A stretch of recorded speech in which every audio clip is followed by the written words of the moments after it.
and talked about how the teacher said that basically Christopher Columbus was a terrorist. And Tony lost it and said, she can't say that. Christopher Columbus was a great man. He discovered America, blah, blah, blah. Right. Okay. So that book in itself, and I don't know if it's been on the ban list, but a lot of white folks have had issues with Howard Zinn's book. Intriguing. Well, we're definitely going to get into that. Yeah. So this is what brought us to this conversation, Code Keepers.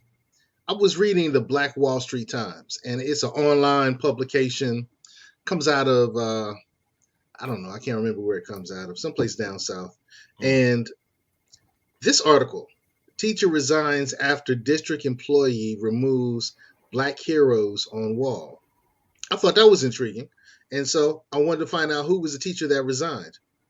So this teacher resigned when another female teacher took down pictures of, of Black heroes, American Black heroes. The depictions included MLK, Harriet Tubman, Colin Powell, George Washington Carver. So he sent a letter to the governor. I got a letter from the governor the other day. Yeah, back on my PE stuff. And he resigned from his teaching position as an exceptional student education teacher at the O.J. Sims Elementary School. And he, let me go back to him, this gentleman. Doesn't this look like a mugshot? I don't know. It looks like he's definitely unhappy, you know. But he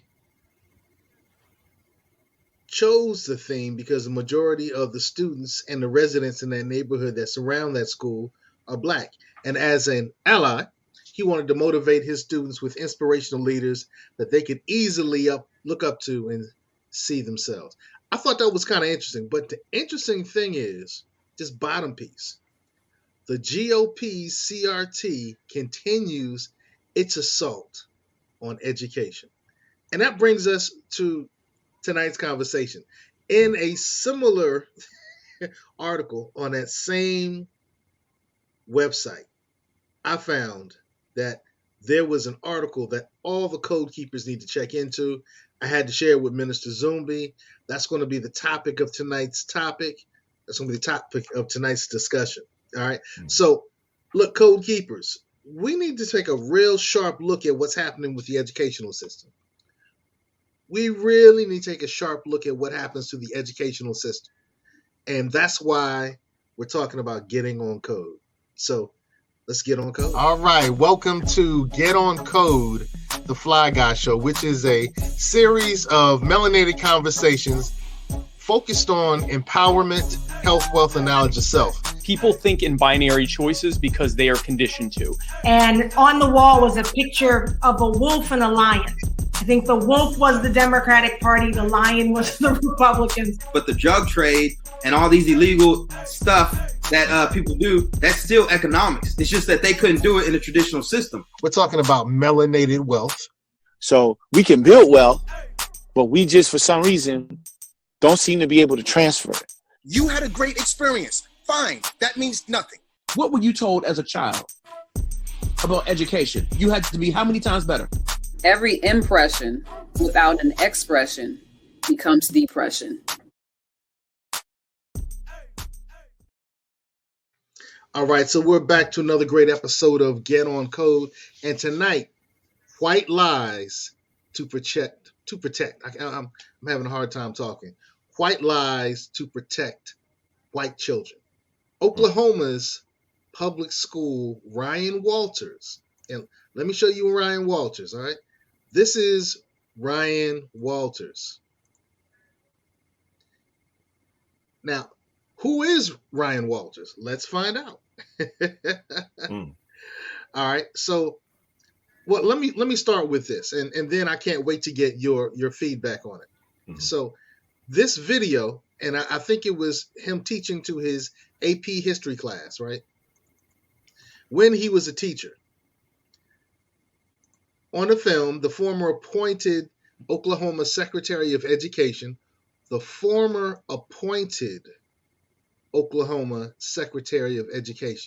he actually ran a race and he won the position. So now he's the Oklahoma Superintendent of Public Instruction. All right, so he incorrectly cites Black history figures and studies multiple times. Like, for instance, he says that Malcom X is the founder of the Black Panther Party.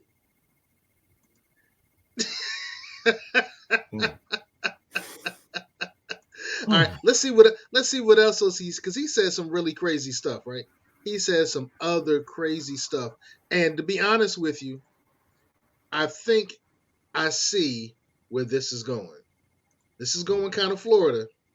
This is going quite Florida. All right. So here he is, Ryan Walters. And let's go to his quote. I can't wait to get your response on this, Zumbi. Malcolm X believed that you needed to force change now. That waiting is only making it worse. That you've got to be, if they're going to be violent to you, you be violent to them. That is, if they're going to be scared to do things, to change things for African Americans because they're scared of kind of like that racists will be like, push back and get mad. Well, you need to get madder. And so he started the Black Panthers, which started pushing a violent response to government oppression. Zobi.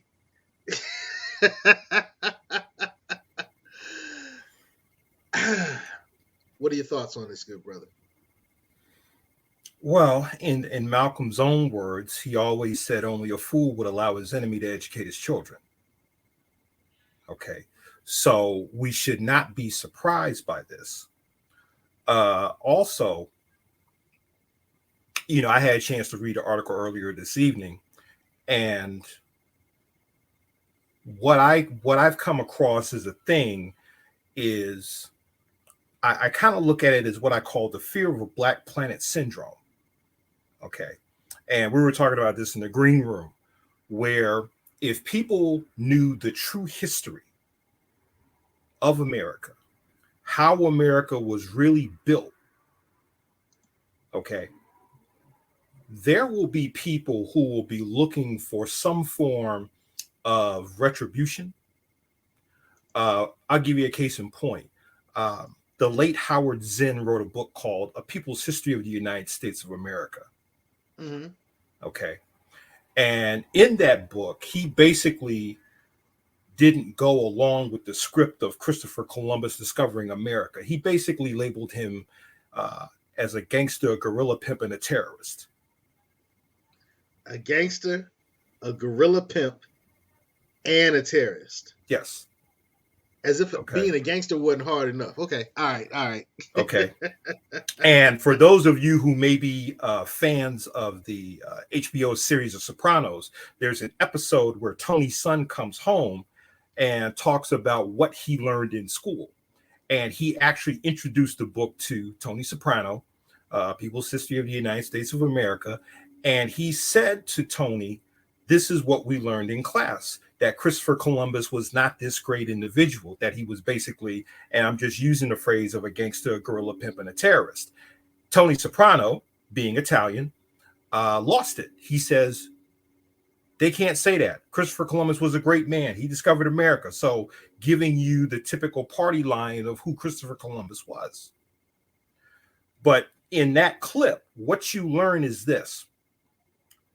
Whoever controls the past or whoever controls the narrative of the past can control the present and ultimately the future. True that. Okay. So if I were to go back and do some revisionist history,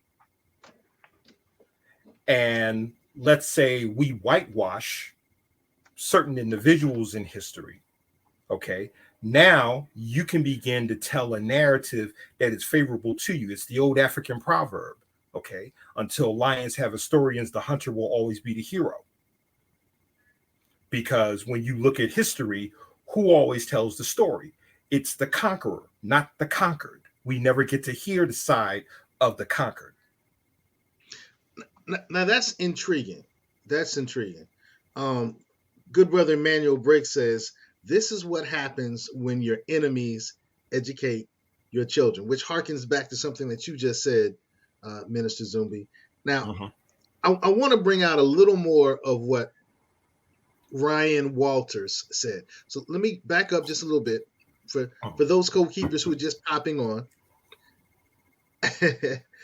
Ryan Walters stated that Malcom X started the Black Panther Party for self-defense, which started pushing a violent response to government oppression. Now Zumbi, what did the Black Panther Party for self-defense do violently? You know, let's clean this up, okay? Okay. I was watching an interview with Bobby Seale, co-founder of the Black Panther Party. All right. Bobby Seale himself, and this comes straight out of his mouth, he says, had Malcolm not been assassinated in the Audubon Ballroom in February of '65, the Black Panther Party would not have been founded in Oakland in October of '66. Okay. What Bobby Seale and other Panthers did say was that they felt that they were the ideological children of Malcolm in terms of adopting his gospel of Black nationalism from the lecture, The Ballad or the Bullet. All right. So we always have to look at timelines. So how does a dead man found an organization when you have a 16-month gap? See, this is where we have to start thinking and we have to start using timelines. Number one, when you talk about violence, who's defining what violence is? If I'm an oppressed person and I use force to get you off me, to the oppressed, it's self-defense, but to the oppressor, it's violence because you're supposed to suffer and suffer peacefully. All right. So when we talk about the Black Panther Party for self-defense, they says, look, we will never be the aggressor, but we reserve the human right to defend our physical welfare and integrity, which is what the Panthers have always been about, on top of doing for self in terms of being able to provide the basic human needs of food, clothing, shelter, affordable medical care. You know, this is what the Panthers were about. And what they don't tell you in history is that the same programs that the Panthers created, once they destroyed the Panthers, they co-opted them. Absolutely. The free lunch program, right, is one example. You know, interestingly enough, the free clinic. The free clinic is a second. Right. And a lot of the legislation that rallied around gun ownership and the ability to bear arms, not bear arms, but display the fact that you have a gun, right, was based upon some of the actions, and let me say this, the peaceful actions of the Black Panther Party for self-defense. Because, look, did the Black Panther Party ever go after any police officers? Nah. No. They didn't. I mean, there may have been one or two off, members who may have done some crazy stuff, but the organization itself didn't target the government. It simply said, if we have the right to bear arms and there are people who will harm us, we should protect ourselves. Right. And that's right. And that's the stand your ground law. That is the stand your ground law. Right. And that's really all the Panthers were about. Now, when you go further and you start talking about BLA, the Black Liberation Army, which was an offshoot of the Panthers, they may be slightly different than what the Panthers were about. Okay? Slightly. Right. So that's why I said, you know, when you deal in history, and this is the reason why as POWs, we were never allowed to read. Because what is the worst disease you can give to an enslaved people? Education. Well, All right. Okay. All right. What were you about to say, bro? What were you about to say? The worst disease you can give to an enslaved people is a taste of freedom. Woo-hoo. Once you get a taste of freedom, they'll never go back into that enslaved state of mind. It's like you basically have to put their lights out. Okay. Hey, Code Keepers. On the screen, we have Ryan Walters. All right. So Ryan Walters is the Oklahoma State Superintendent.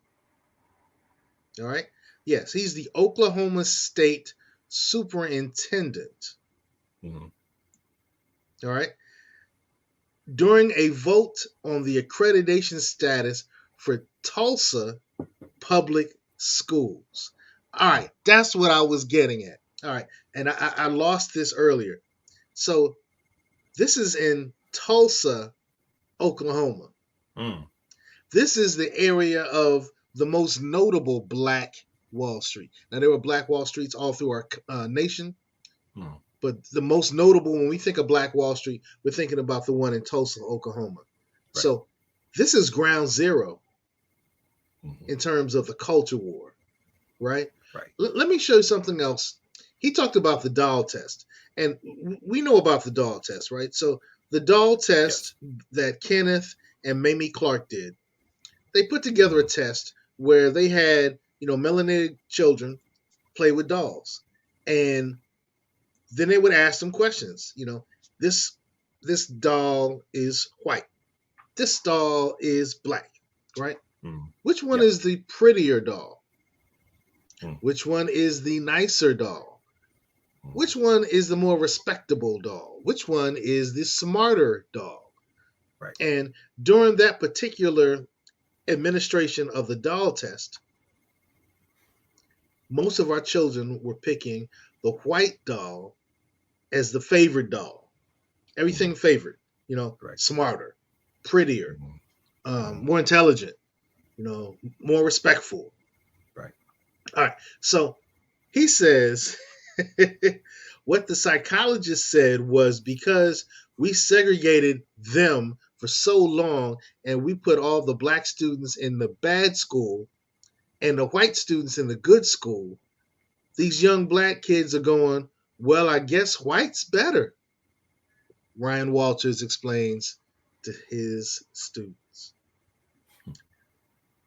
All right, so now this guy is now in charge to some degree, has a very high leadership position in Tulsa, Oklahoma's administration, school administration.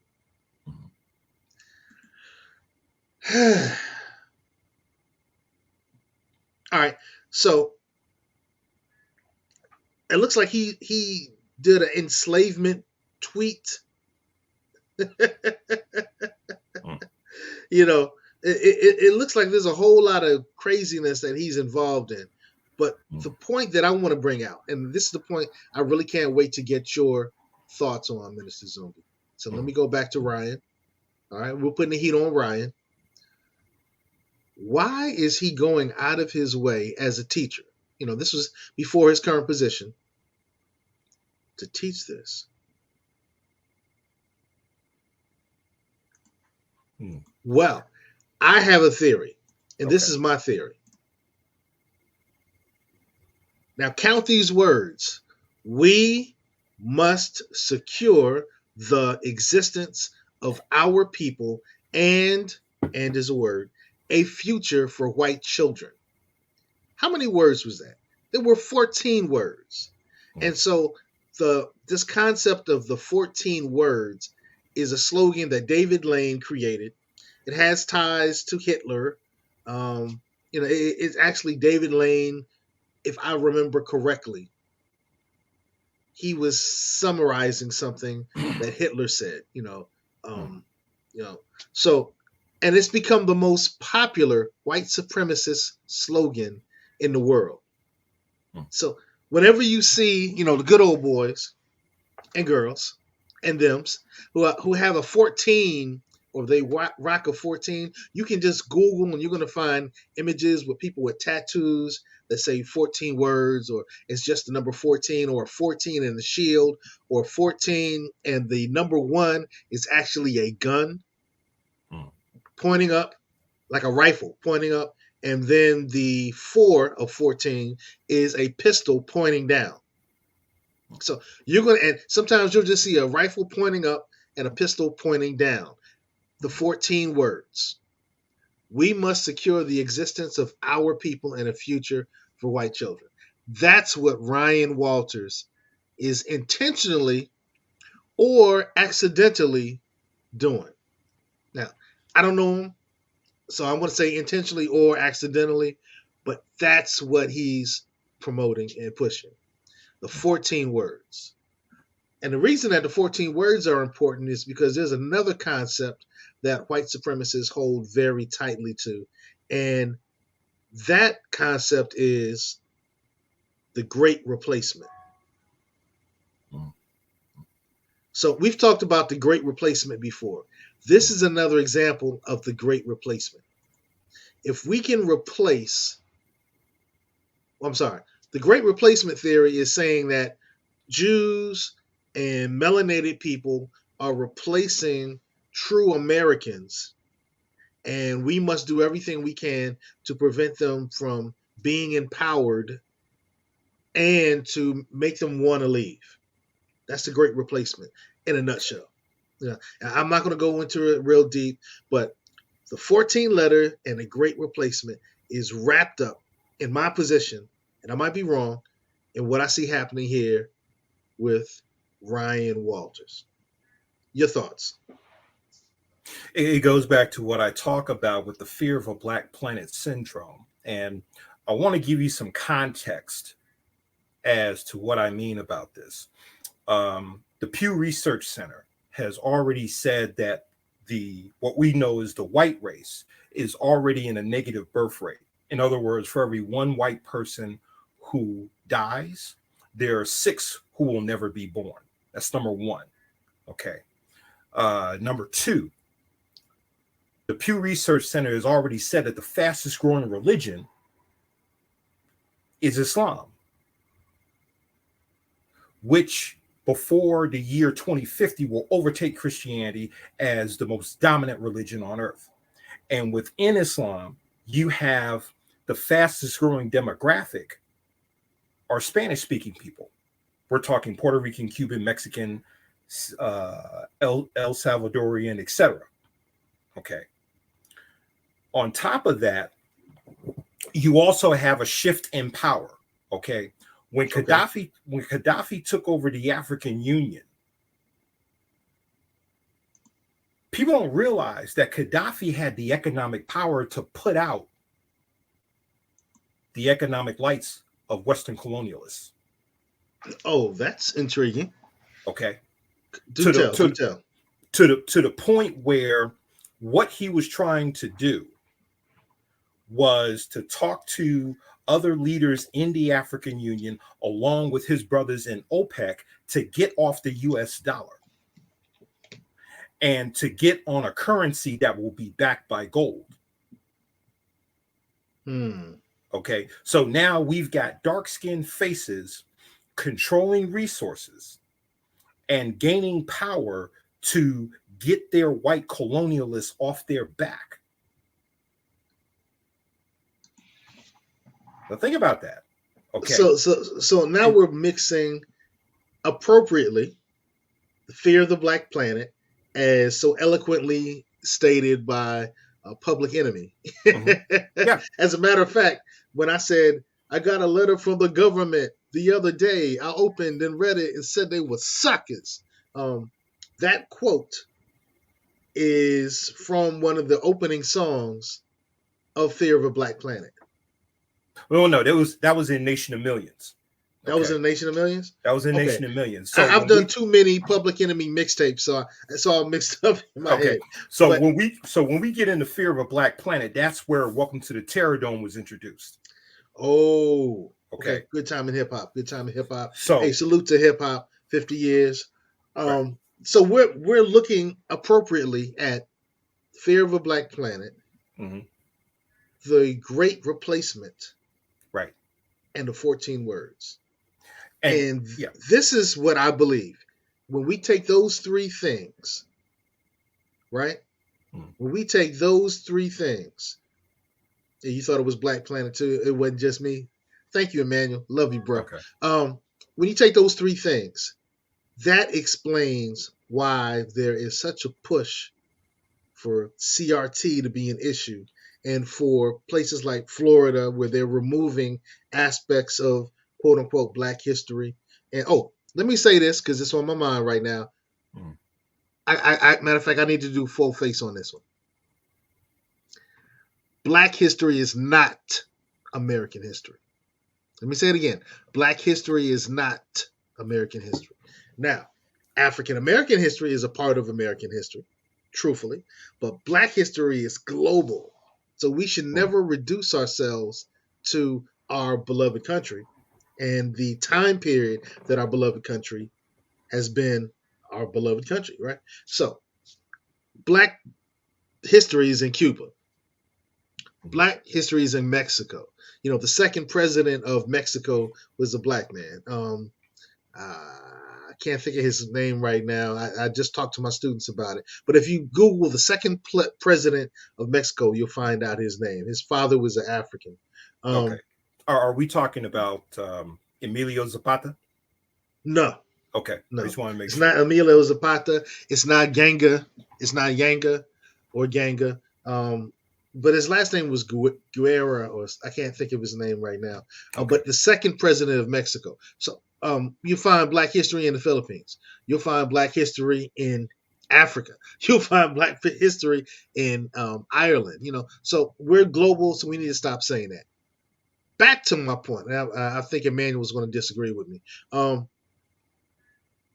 we put those three things together, Fear of a Black Planet, the 14 Words, Great Replacement, that's one of the things that's really driving the pushback to change history as it's taught. And there's this, we don't want to upset white children. Huh? Okay, so. And see, one of the things that Dr. Amos Wilson talked about in terms of what is the primary objective of education, okay? He said the primary objective of education is to ensure the biological survival of a people. And what he also argued was this, and he felt that this is what was the failure of, Brown versus Board of Education, okay? You can't give everybody the same education. Why? Everybody is coming from a different reality and a different stimulus. Okay. So if everybody got the same education based on this incubator that we're in called America, for African people, all we would be doing is to help participate in our own oppression.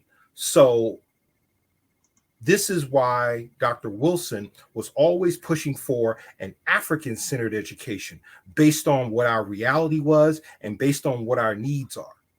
Okay. When you look at European people or white people, what does their education focus on? Conserving what they have already taken from African and indigenous peoples around the world. When you talk to erroneously called third world peoples, their education is to be revolutionary and to get this gorilla off their back. Oh yeah, education is to obtain and maintain power. And speaking of obtaining and maintaining power, this is thank you, Emmanuel. Emmanuel is always coming through, man. Vicente Ramon Guerrero. All right. Okay, So he Guerrero, was the second president of Mexico, right? And under his administration, the enslavement of African people finally came to an end. Now, it had come to a stoppage prior to his administration, but his administration closed that thing. It shut everything down. So his father was and I'm not sure if his father was a previously enslaved African or if his father was one of the Africans that traveled to Mexico or some of the indigenous people who were Africoid African people in Mexico. You know, Right. I don't know that part. His mother was an indigenous person. So, but, you know, he was the first black president of Mexico, second president of Mexico. While it took us 42 years to get President Obama, Mexico had happened in, you know, the second time around. And the interesting thing is the enslavement of African people in Mexico ended with help of the United States. Yo, so at any rate, when we look at what's happening now with, you know, Ron DeSantos or Ron Disney Santos or Ron Demon Santos, you know, however you want to call him, and his administration trying to change Black history,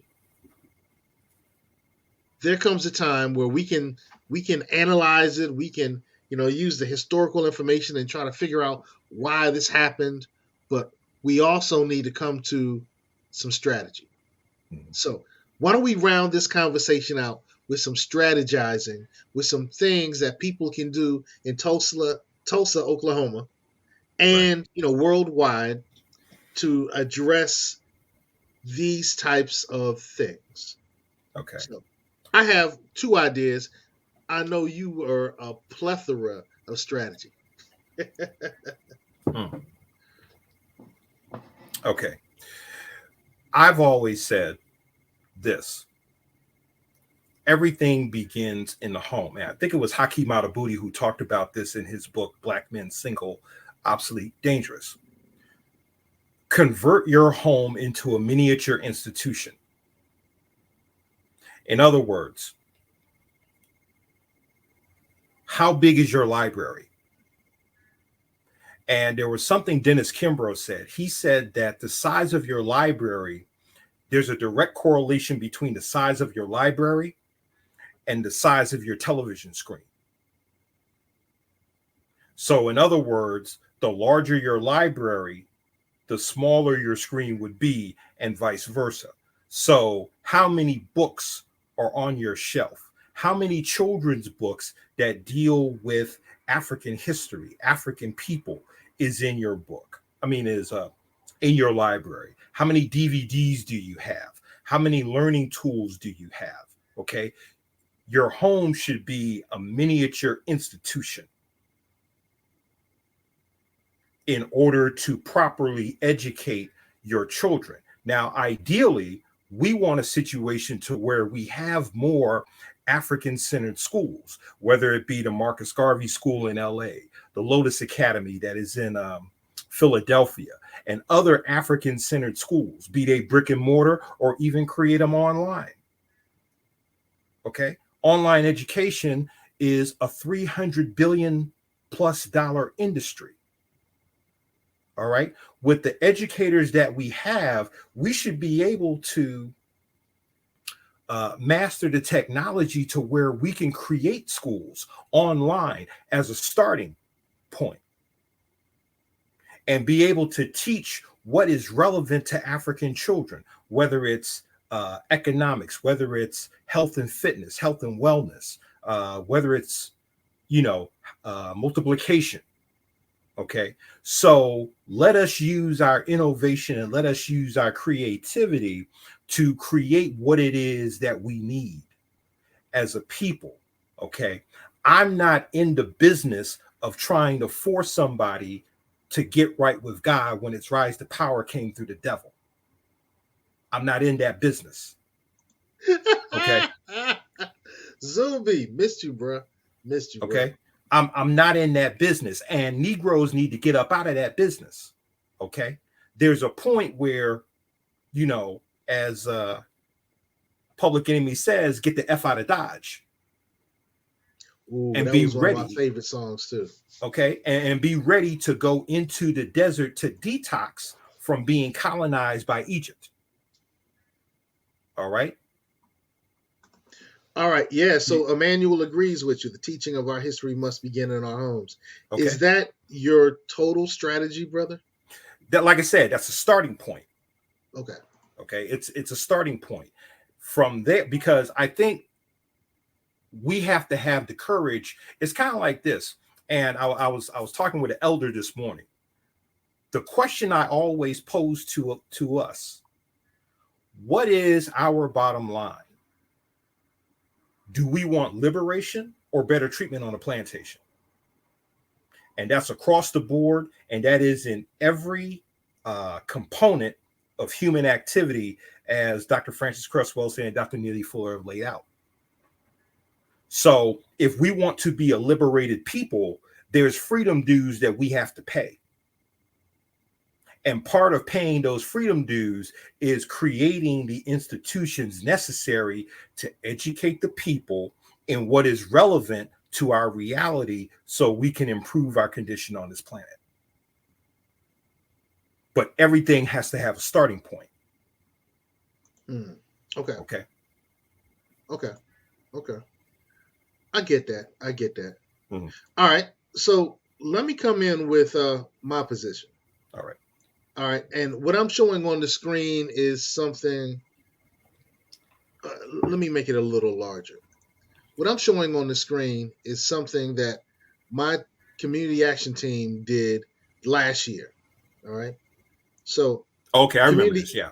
Yeah. So we created a report card for the Virginia Beach School Board.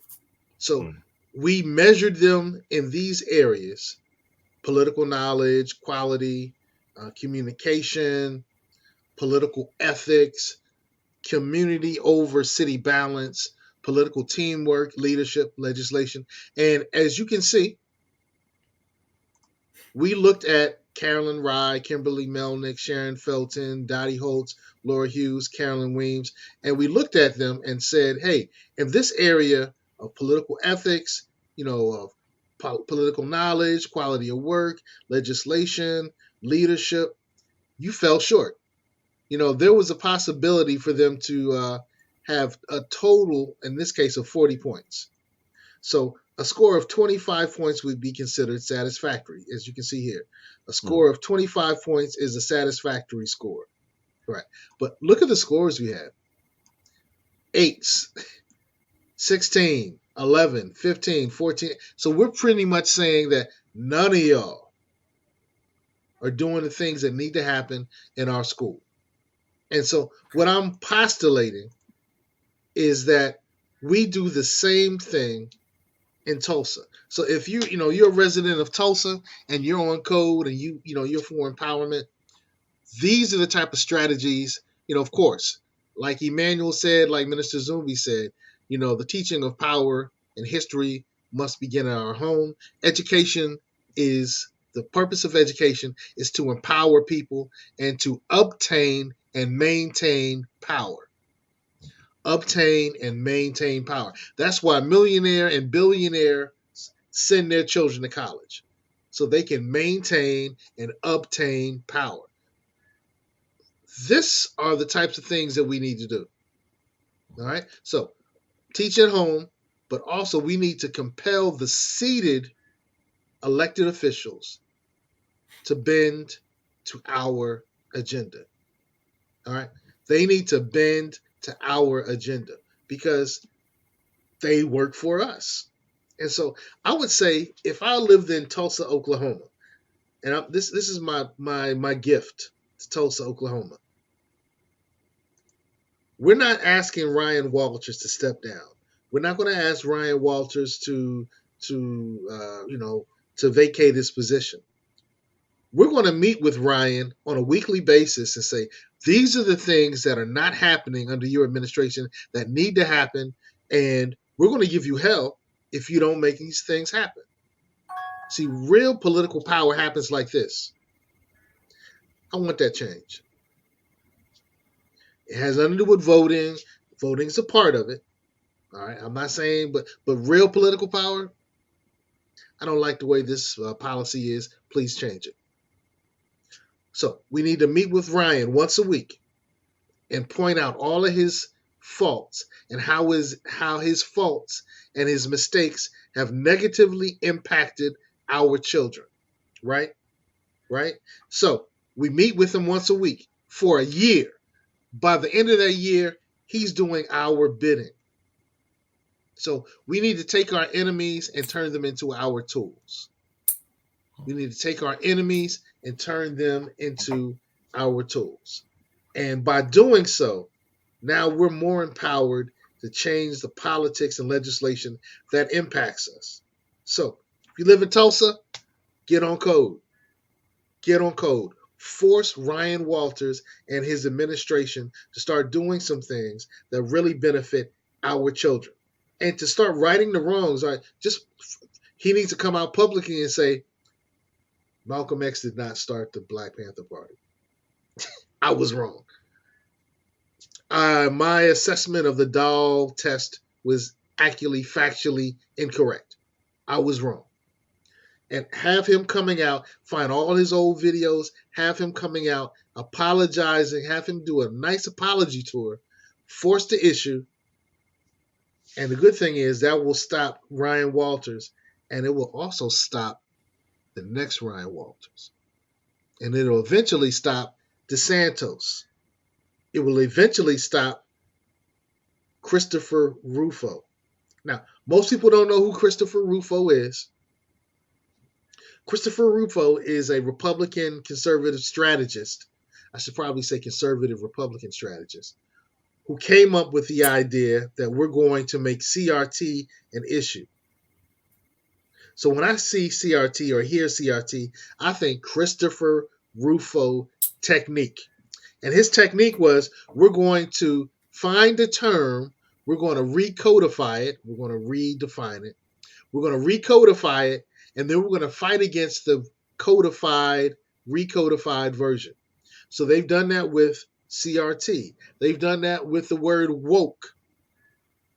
And they're doing it with all these aspects that really benefit Black, melanated, Indigenous, Moorish, pick a word, pick a term, whatever term you rock with. All of those things are harmful to us. So they've used that pretty effectively on CRT. They use that kind of effectively on woke, although the war on woke is a losing battle right now. So Christopher Rufo had the idea that we're just going to change the definition and fight against it. So instead of saying that this is history that we need to look at and understand how it impacted America, we're going to say this hurts white children and we need to remove it. And we're going to call it CRT. So anytime there's some history that might make one of our white brethren upset, they're going to call it CRT, and they're going to get it legislatively removed. Whenever they have something that they consider woke, they're going to legislatively remove it. That's the Christopher Rufo technique. Interestingly enough, Christopher Rufo came out 2 weeks ago and said that we're losing the war on woke. And so they're going to come up with another strategy, another term is going to become the new term of the day. Before it was CRT, then it became woke. There's going to be a new term. It might be twerk. I don't know what it is yet, but it's going to be a new phrase, a concept that relates to us that they're going to start battling against. And you're going to see it coming up very soon, particularly because Christopher Rufo says that the Republicans are losing the culture war.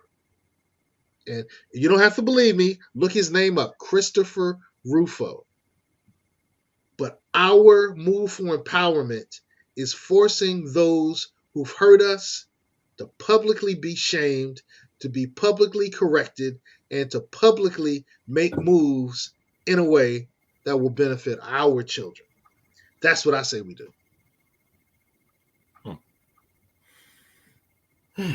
Okay. And just for the sake of, for the record, this doesn't begin with Ron DeSantis. for people who live in the New York City area may remember this name, Albert Schenker. Okay.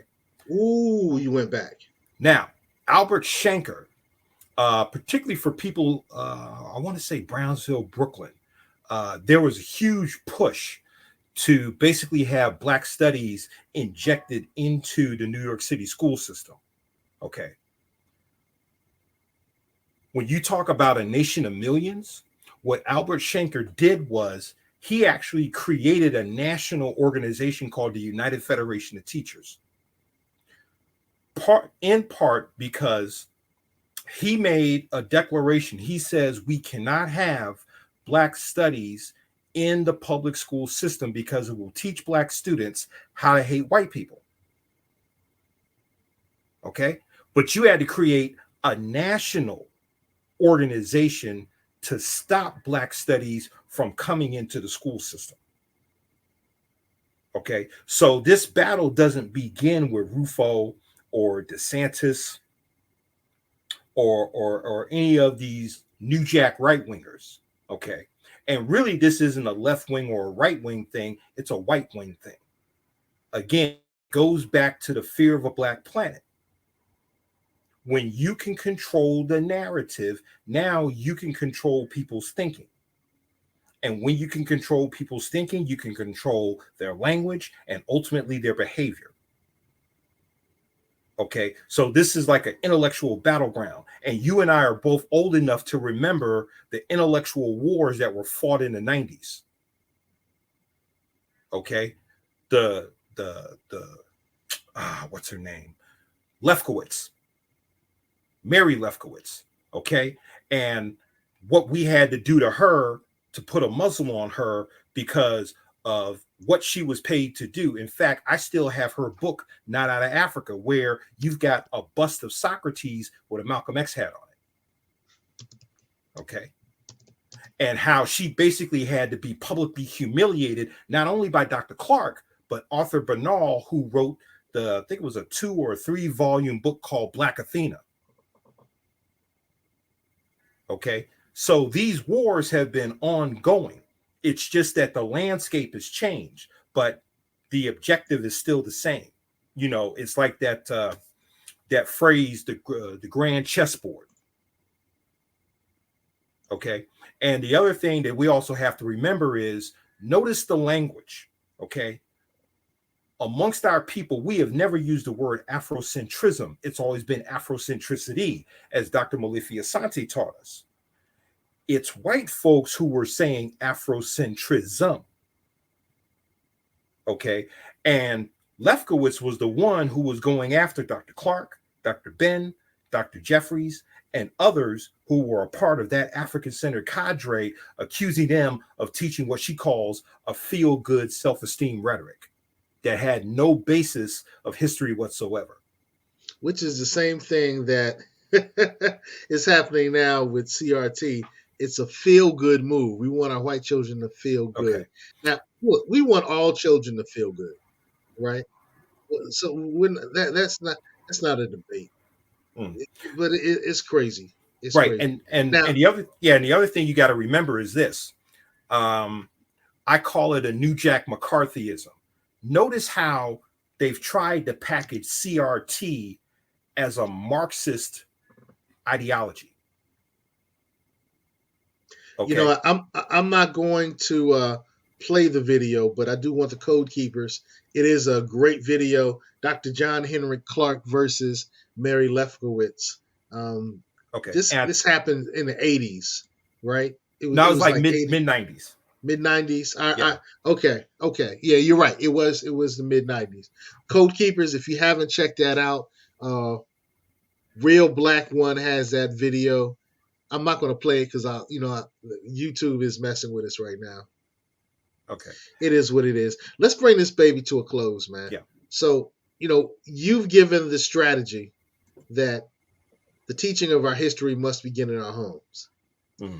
I've given the strategy that we should take, Ryan Walters and, turn him into our little BI and to work for us. So I'm not saying that one strategy is better. They actually work hand in hand. Mhm. But we must do something to ensure a future for our children. Because I tell you what, the white supremacists, they have their 14 words. Mhm. And I have to admit, I'm not really mad at that. So I have to secure an existence and a future for my two children. I have to secure the existence and a future for my family. My mother's side of the family, my father's side of the family. I have to secure an existence and a future for the children that I teach. Now, I'm not going to harm people in the way that white supremacists will towards that end. But on the surface, I'm not really upset with this. And it gives me a better understanding of why there's such a pushback against Black history. So, we got to do something for our kids, y'all. That's my thought. Those are my last thoughts. My last words. We got to do something for our kids. White supremacists are trying to do something for their future. What are your last words, good brother? The last words is, which do you want? And I said this before in the show. Do you want liberation or do you want better treatment on the plantation? Okay. And there's really no middle ground in that. Because if you say that you want liberation, real liberation, there's some freedom dues that you're going to have to pay. And part of those freedom dues is to begin to create those institutions and those industries that will serve the highest and greatest good of the African world community. One of the quotes that I put, and I'm putting this in the expanded version of my book, is this: don't just teach a man how to fish. Teach the man how to build, manage, maintain, and protect a fishing industry that will feed future generations. Okay, and that's my bit. You know what? I kind of want to end this in a really intriguing way. All right, so let me end it like this. I read a New York Times piece on a 100-year-old survivor of the Tulsa Massacre. And my question was this: what's the Tulsa Massacre? How is it that it wasn't until 2 years ago that I heard about the Tulsa Massacre? How is that possible? I've heard about Custer's Little Bighorn. I heard about the Alamo. I heard about the Triangle Shirtwaist Fire. I heard about all kinds of disasters in which people died. But I had never heard about this thing that happened in 1921, only 3 years before my dad was born. One of the most successful Black communities in America, Black Wall Street, in which everybody was not only burned out of their homes and their businesses, but then driven out of the city limits by an angry mob of, I'm sorry, white people. How is it that this was not taught to me? Because I tell you, at the age of 10, when I was in 5th grade, living in Oakland, California, that would have been a moment of enlightenment for me. And it made me mad. It made me mad that somebody had somehow made an editorial process of what was appropriate for us to learn about our own American history. It made me angry. And it took me 54 years in order to find this out. It's not right. It's not right, and it's doing a disservice to all of America. Yes.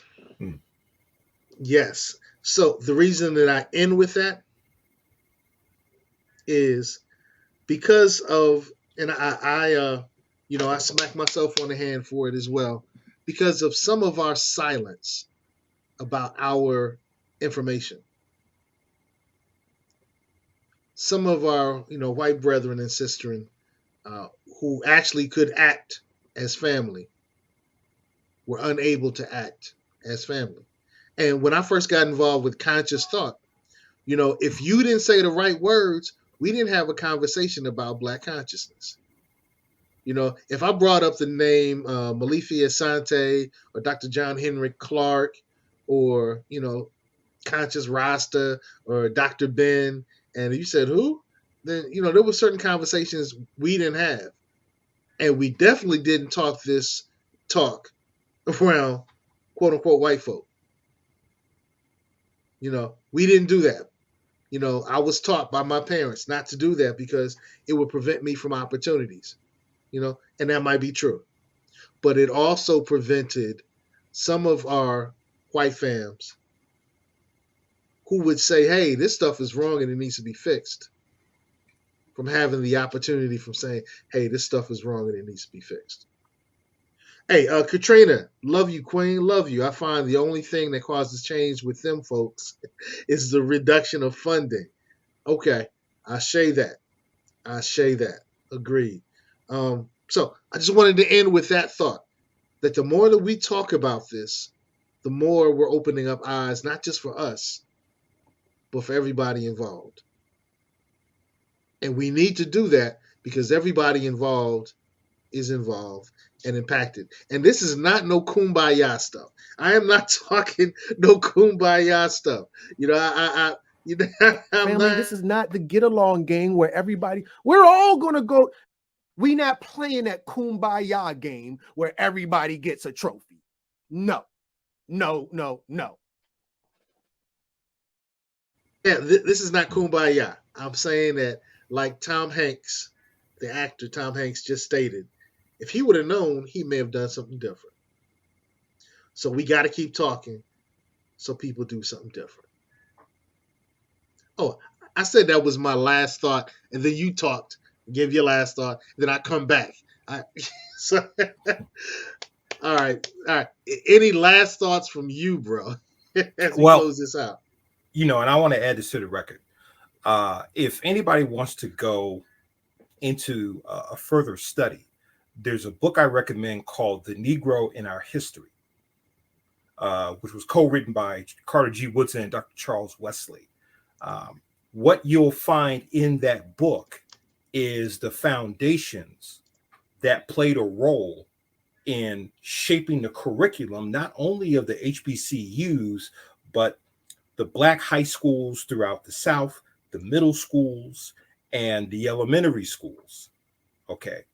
So you can have a greater historical context of how we got to this point. You can begin to see the foundations that played a role, whether it was the Rockefeller, whether it was the Ford, the Carnegie, the Spelman, the Rosenwald foundations. In fact, you know, one of the questions I ask is, Spelman College, who was it named for? Rockefeller's wife. Spelman was her maiden name. Okay. Right. So what we need to do is to have a better understanding of how we got here, the people behind the curriculum, not John Dewey, but the people who were in this book, as well as the money that was put behind shaping the curriculums, paying the teachers, and then creating the type of individuals necessary to maintain their empire. I say that. All right, so cool. Hey, you've been watching the Get On Code show. We got Minister Zumbi Shawala, author of the great book, GOAT, The Gospel of Afro-Nomics Theology. I normally have my copy around here somewhere, and I think I left it in my other room. Okay, yeah. Push that book, baby. Push that book. So and speaking of pushing, go ahead. Yeah, so basically this book is what I call Rich Dad, Poor Dad meets Malcolm X's Gospel of Black Nationalism. It's got about 22 years of personal experience in business and research in forming what I call our own economic philosophy, which really is going to be in 4 parts.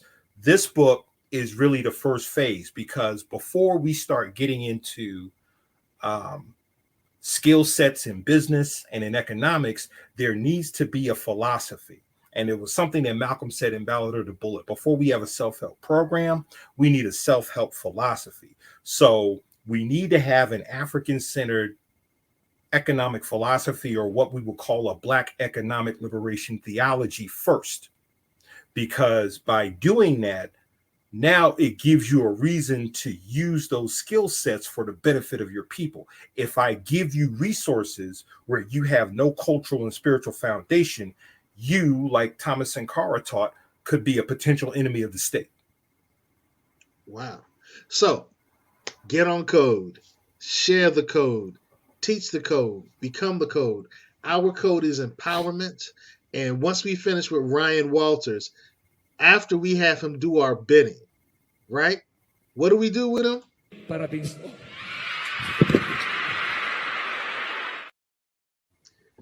Peace, y'all.